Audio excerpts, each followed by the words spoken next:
इसलिए एक UPSC syllabus की कॉपी मैंने अपने स्टडी टेबल पर हमेशा रखी। उसके साथ ऑर्गेनाइजेशन ऑफ नोट्स एक दूसरा पॉइंट है जिस पे आपको सबसे ज़्यादा काम करने की ज़रूरत है, क्योंकि मैंने भी यही किया। अपने नोट्स को मैंने अपने सिलेबस को अलग अलग टॉपिक्स में हम डिवाइड जैसे कर लेते हैं वैसे डिवाइड किया, और हर टॉपिक को मैंने एक अलग फोल्डर बनाया। तो उससे रिलेटेड जो भी मुझे एडिटोरियल कहीं न्यूज़पेपर में या कहीं इंटरनेट पे ऑनलाइन मैंने उसके बारे में पढ़ा, तो वो सारा मटेरियल मैंने उस एक फ़ोल्डर में डाल दिया। तो एक ये चीज़ है कि अपने नोट्स को आप अच्छे से ऑर्गेनाइज करें। मैंने कोशिश की कि मैं खुद अपने नोट्स रेफरेंस बुक से बनाऊं, क्योंकि जब मैं खुद उसको लिख लेती थी तो जो अंडरस्टैंडिंग है वो मेरी बेटर हो जाती थी। तो खुद के नोट्स पे मैंने खुद नोट्स बनाने की ज़्यादा कोशिश की। इसके अलावा करंट अफेयर्स बेस्ड स्टडी, इस पे भी मैं थोड़ी सी बात करना चाहूँगी आपसे। मैंने ये किया कि क्योंकि ज़्यादा ह्यूमैनिटीज़ का बैकग्राउंड नहीं था, तो जो भी करंट अफेयर्स में मैं पढ़ती थी, जैसे कई बार कोई इम्पॉर्टेंट न्यूज़ जो है, जैसे इलेक्शन है, प्रेसिडेंशियल इलेक्शंस हैं, तो उस पर बहुत सारे आर्टिकल्स आप देखोगे कि न्यूज़पेपर में आते हैं।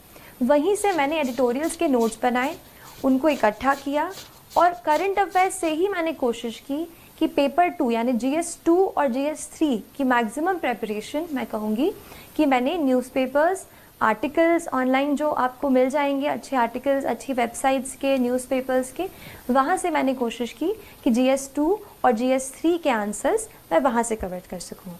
बाकी GS1 में तो काफ़ी पार्ट जो है स्टैटिक है, जैसे हिस्ट्री, जियोग्राफी, वर्ल्ड हिस्ट्री। तो इसके लिए चीज़ जो मैं आपसे शेयर करना चाहूँगी, और मुझे लगता है कि ये चीज़ बहुत इम्पॉर्टेंट है यूपीएससी के लिए, वो है आंसर राइटिंग।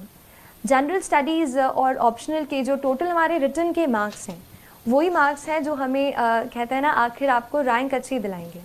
तो आप जैसे मैंने ये किया कि आंसर राइटिंग पे शुरू में बहुत डर लगता था कि आंसर अच्छे से नहीं लिख पा रही हूँ, और क्योंकि इंजीनियरिंग बैकग्राउंड से हूँ तो बस पॉइंट्स में छोटा छोटा लिखने की आदत है।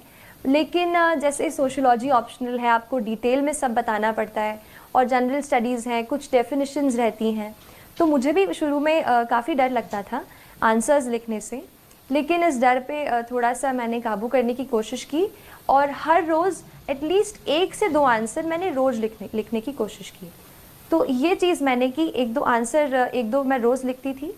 और उसके बाद फिर मैंने कुछ टेस्ट सीरीज़ ज्वाइन की, जिसमें मैं हर संडे को कोई एक टॉपिक रहता था जिसको मैं पूरे वीक में पढ़ती थी, और वही टॉपिक्स के मैं आंसर्स लिखती थी।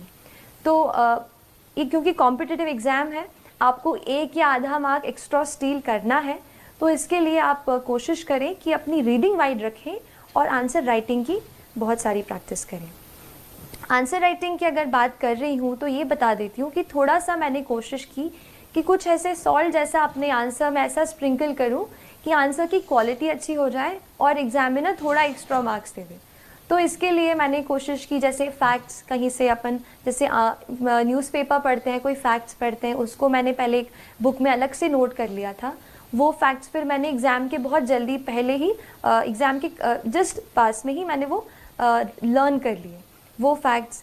फिर जैसे कुछ क्वेश्चंस ऐसे हैं जहाँ पर हम कुछ डेफिनेशंस लिख सकते हैं, तो जब आप आंसर को शुरू करते हैं तो आप उस डेफिनेशन से स्टार्ट कर सकते हैं। इसके अलावा कुछ कमिटी की रिपोर्ट्स होती हैं, जैसे ARC रिपोर्ट्स होती हैं, या फिर एक और बहुत इम्पॉर्टेंट रिसोर्स जो मैंने बहुत ही ज़्यादा यूज़ किया है वो है नीति आयोग का 3-year एक्शन एजेंडा। ये जो एक डॉक्यूमेंट है, इसमें आपको गवर्नमेंट की सारी स्कीम्स एक जगह पर मिल जाएंगी, so you understand the perspective of the government. और वो मैंने पूरा डॉक्यूमेंट, उसमें काफ़ी टाइम लगा पढ़ने को, बट जब मैंने एक बार पढ़ लिया था तो काफ़ी कुछ मैं उसका अपने आंसर्स में कोट कर पाई।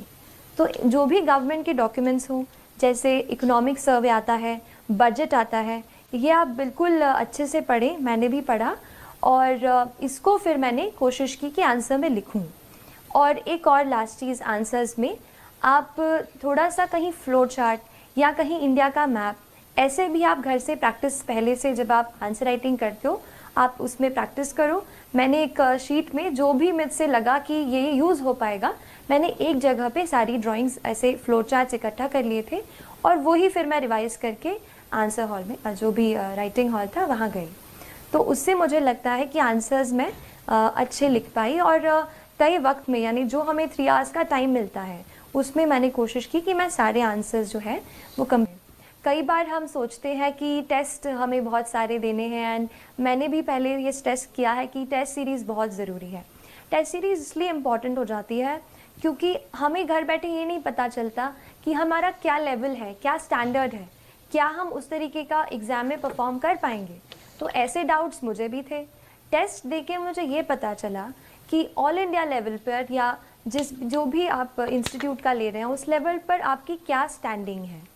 तो इसके लिए आप टेस्ट ज़रूर लगाने की कोशिश करें। लेकिन इसमें एक और चीज़ मैं ऐड करूँगी। टेस्ट हम काफ़ी देते हैं, जैसे मान लीजिए प्रीलिम्स का टेस्ट है, हम 100 क्वेश्चंस तो अटेम्प्ट कर लेते हैं, लेकिन उसके बाद इतने एग्जॉस्ट हो जाते हैं कि उसको रिवाइज़ ही नहीं करते। ये मत कीजिए। मैंने जब ये गलती की, बाद में रियलाइज़ हुआ कि कई क्वेश्चंस फिर से ऐसे आ गए जो मैंने पहले कर चुके थे, पर मैंने उनको पढ़ा नहीं था।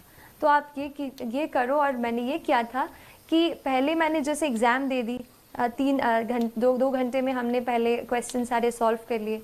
उसके बाद आप घर जाके अपने जहाँ आप पढ़ते हैं सारे क्वेश्चन को एक एक करके फिर से पढ़िए, जो भी उनका सोर्स है वहाँ से पढ़िए, उसको रिवाइज़ कीजिए, या फिर मैंने उसको अलग एक कॉपी में नोट कर लिया था, जो भी इम्पॉर्टेंट पॉइंट्स मुझे टेस्ट से मिलते थे, फिर उसको मैंने अलग से रिवाइज़ किया। The motivation that I got to prepare for this exam came through the preparation itself. When I started, I did not really know what I was going into. But when I started reading much and more, I found out that there are many people in this world, in our country, who are unfortunate, more unfortunate than we ever can be. I felt, how can I use my learning capacity, my ability to learn, to reach a position where I can help them and better their lives in some manner or the other. तो यही motivation रहा throughout my preparation, and it pushed me through the entire process. And I'll tell you that this exam not only help you change other people's lives, but ये आपको भी एक बेहतर इंसान बनने में मदद करती है. That is the beauty of UPSC CSE examination. It makes you into a person who's much more sensitive, who's much more responsible, and who looks forward to doing something for the society.